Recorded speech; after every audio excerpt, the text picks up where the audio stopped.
গাছ লাগাইলো ছাত্রদল, ফল খাইছে শিবির। কেন ফল খাচ্ছে শিবির? এ দোষটা কাদের? এ দোষটা কি ছাত্রদলের? কখনোই না। এই দোষটা সম্পূর্ণ আমাদের দলের যারা সিনিয়র পর্যায়ে যারা আছেন তাদের কারণে আজকে আমাদের এই ছাত্রদলের এই অধপতন।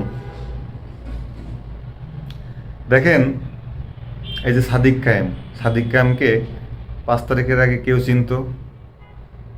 কেউ চিনতো না। শুনতাম বা শুনছি যে সাদিক কায়েম ছাত্রলীগ করতো বা লুঙ্গি নিচে থেকে রাজনীতি করত। সেই সাদিক কায়েম আজকে ঢাকা বিশ্ববিদ্যালয়ের মতো একটি জায়গায় ভিপি হয়ে যায়। অথচ আবিদ ছেলেটা কত ভদ্র, কত মেধাবী, কত ট্যালেন্ট, সেই ছেলেটা আজকে সাদিক কায়েমের কাছে হেরে যায়। এখানে আমি কখনোই বলবো না যে আবিদ হেরে গেছে, আমি বলবো আমাদের দল হেরে গেছে।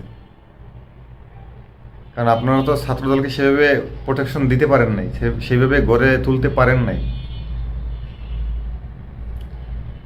আমরা বিগত ফেসিবাদ আমলে দেখছি যে তারা ছাত্রলীগকে সবসময় মাথায় রাখত। আর এটাও বলি যে ছাত্রদল আর ছাত্রলীগ কখনো এক না।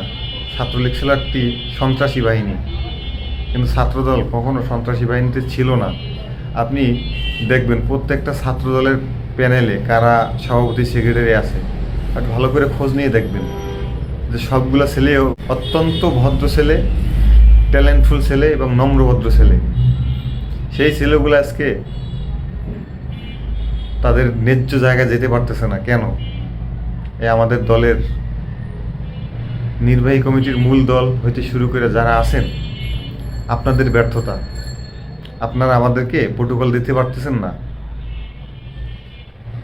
এই যে ডাকসু নির্বাচনে জামাত শুধু এই ডাকসু নির্বাচনের জন্য 15 কোটি টাকা খরচ করছে। ঠিক আছে, তো আপনি বিনা সালায় গিট আটকাবেন, এটা কি সম্ভব? কি মনে করছিলেন ভোট সব ছাত্রদল পেয়ে যাবে? এই আশায় একদম পুরো হাল ছেড়ে দিছিলেন। এইভাবে চলতে থাকলে আমাদের ভবিষ্যৎ কিন্তু খারাপের দিকেই যাবে। তাই বলতেছি, আমাদের দিকে নজর রাখেন। একটা রাজনৈতিক দল টিকিয়ে রাখার জন্য সবথেকে বড় ভূমিকা রাখতে হয় ছাত্রদলকে। সেই ছাত্রদলকে আপনারা এক কথায় কলঙ্কিত করে দিচ্ছেন। আমি বলবো কলঙ্কিত। কারণ 5 তারিখের আগে আমরা ছাত্ররা যেভাবে আন্দোলন সংগ্রাম করছি, মূল দলের তো আহামরি কাউকে পাইতাম না। এখন 5 তারিখের পরে আমাদের মূল দলের অনেক নেতাকর্মী বলে ছাত্র দল জিগাই কেটা পোলাপান। এই পোলাপান না থাকলে আপনারা অন্ধকার, হারাই যাবেন, নিখোঁজ হয়ে যাবেন।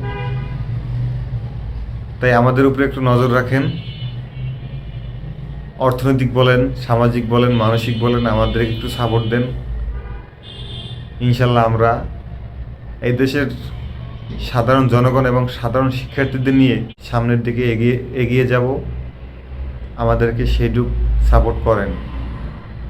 এতে দলের জন্য মঙ্গল, জাতির জন্য মঙ্গল।